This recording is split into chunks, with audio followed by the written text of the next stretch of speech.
Samantala, tumigilid ang isang multi-purpose vehicle matapos bumangga sa isang poste sa Rodriguez, Rizal. Nahagip pa nito ang isang babaeng naglalakad. Ang dahilan ng aksidente alamin sa unang balita ni EJ Gomez.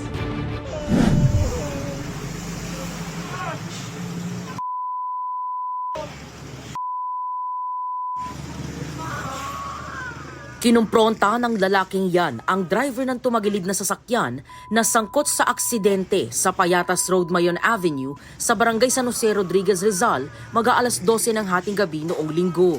Live-in partner ng lalaki ang babaeng nadamay sa aksidente. Ayon sa pulisya, galing sa Quezon City ang multipurpose vehicle na patungo ng Rodriguez, Rizal. Pagdating po doon sa Barangay San Jose, sigsag po yun. Bumangga po siya sa steel na poste, then sa pader. Na out of control na po siya hanggang sa nag-turn turtle. Nagkataon naman po na sa unahan niya po may motor may motor po tsaka may naglalakad na babae. Hindi po nabangga yung babae. Inabot lang po ng paggulong ng sasakyan po. Base sa inisyal na investigasyon, magkaangkas ang mag-live-in partner bago maganap ang aksidente. Ilang saglit lang matapos bumaba ang babaeng angkas, siya namang pagbangga ng sasakyan sa poste at paghagip sa biktimang naglalakad sa gilid ng kalsada. Nagtamo ng injury sa paa ang babaeng biktima na kasalukuyang nagpapagaling sa ospital.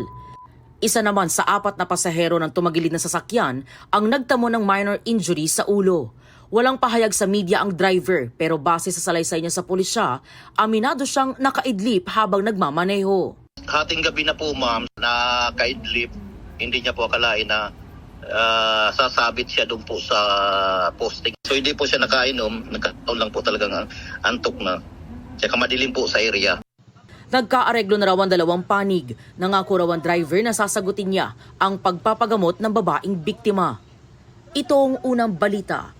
EJ Gomez para sa GMA Integrated News.